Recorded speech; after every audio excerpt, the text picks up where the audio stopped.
Obrigado, Sr. Presidente. Sr. Ministro, Sr. Secretário de Estado, antes de mais os meus cumprimentos e os cumprimentos do PST.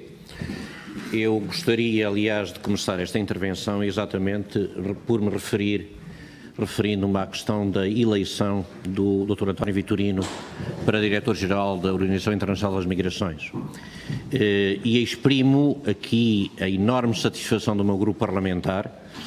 Estou convicto que esta eleição se deve às suas qualidades pessoais, mas deve-se também a um esforço continuado da diplomacia portuguesa, que aliás foi já muito evidente noutros casos, que já tivemos a oportunidade de abordar aqui noutros momentos e noutras circunstâncias, e evidentemente dirigindo o Sr. Ministro o Ministério dos Negócios Estrangeiros, para o bem e para o mal, neste caso para o bem, quero felicitá-lo e naturalmente transmitir através de si o agradecimento a toda a estrutura diplomática pelo esforço que foi feito para termos mais este sucesso, que é um sucesso que prestigia Portugal. Nós vivemos realmente neste momento uma situação extraordinariamente complexa sob o ponto de vista internacional. Eu diria mesmo que provavelmente desde a Guerra Fria que não vivíamos uma situação deste tipo. Desde logo marcada por uma guerra comercial que sabemos que começou, neste momento não sabemos como é que evoluirá e como é que poderá terminar. As dificuldades que o chamado mundo ocidental neste momento sente avolumam-se, mesmo internamente dentro da União Europeia, e vivemos neste momento indefinições, desde logo relativamente à política das migrações, mas não só, indefinições que têm de ser clarificadas. Há questões muito sérias que se prendem com a política de defesa do mundo ocidental, de que nós fazemos parte.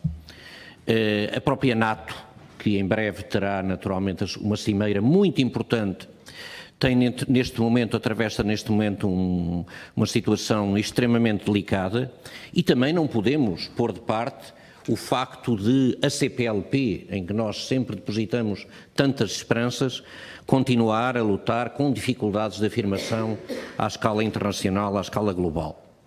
Ora bem, até há pouco tempo era adquirido para muitos especialistas da política externa que a maior parte destas questões se resolviam exclusivamente no plano multilateral das grandes organizações internacionais. Entretanto, neste momento, face a toda esta confusão, naturalmente vem ao de cima a necessidade de haver um grande aprofundamento das relações bilaterais. E, aliás, entendemos que é nesse contexto que tem surgido um conjunto muito grande de iniciativas sob o ponto de vista externo, com a participação ativa do Sr. Presidente da República, é sempre muito importante que ela se verifique, mas com o envolvimento do Governo. E também com o acompanhamento, é bom dizê-lo, da oposição, e nós, pela nossa parte, fazemos o nosso trabalho, quer no plano interno da Europa, quer a outros níveis. Em todo este contexto, eu venho colocar-lhe um conjunto de questões. Algumas eu sei que se vão prender com o ponto seguinte, mas não quero deixar de as colocar desde já. O Sr. Primeiro-Ministro fez um conjunto de visitas, teve uma semana nos Estados Unidos, praticamente uma semana, tinha visitado o Canadá, houve contactos com a Rússia. A questão que eu lhe coloco de uma forma muito prática é que mudanças se perspectivam em termos externos, sobretudo na nossa afirmação no plano económico, que alterações estão previstas, se é que estão previstas, em termos estratégicos, por exemplo, relativamente à própria organização da nossa rede externa, na vertente económica, estão ou não estão previstas alterações para a ação concreta da AICEP, há delegações para serem criadas, há algumas para serem reforçadas. Gostaria que o senhor Ministro pudesse referir esta questão, tal como pudesse referir-se ou esclarecer-nos se, no contexto dos contactos com os Estados Unidos, com o governo norte-americano, se foi abordada o problema dos ilegais, dos portugueses ilegais que estão naquele país, muitos denominados de Dreamers, mas não só, há muitos outros que o não são e que vão muito para além dessa realidade, e estamos convencidos que são muitos, não vamos dizer exatamente quantos, porque ninguém tem a certeza, mas há muitos casos nestas circunstâncias. A segunda questão prende-se com a Cimeira da NATO. Que perspectivas existem qual é a posição que Portugal poderá defender. Eu sei que há naturalmente limites relativamente àquilo que o Sr. Ministro pode dizer hoje e àquilo que não pode dizer, mas que posição Portugal poderá defender num contexto em que o financiamento da NATO está em causa, em que os Estados Unidos assumiram uma posição muito vigorosa e que estará pouco de acordo com aquilo que tem sido a política tradicional, pelo menos de vários países europeus, relativamente a esta grande organização global. Gostaria também de lhe colocar uma questão, quando eu lhe digo... Chama atenção para o tempo. Vou terminar já de seguida, eu vou fazer a última questão. Vou colocar a última questão.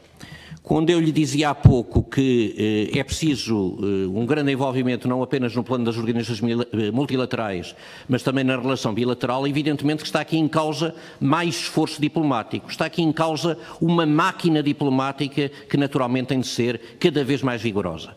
E volto a colocar-lhe uma questão que já lhe coloquei no passado. O que é que vai acontecer a essa máquina? Nomeadamente em termos de rede.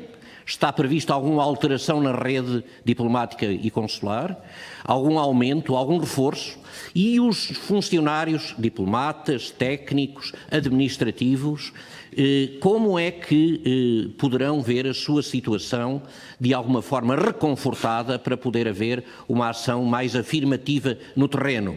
Não quero deixar de lhe colocar a questão de saber, ou de procurar saber, quando é que haverá efetivamente um reforço mínimo da máquina diplomática que permita, pelo menos, compensar os cerca de 200 funcionários perdidos com a redução do horário de trabalho das 40 para as 35 horas. Muito obrigado.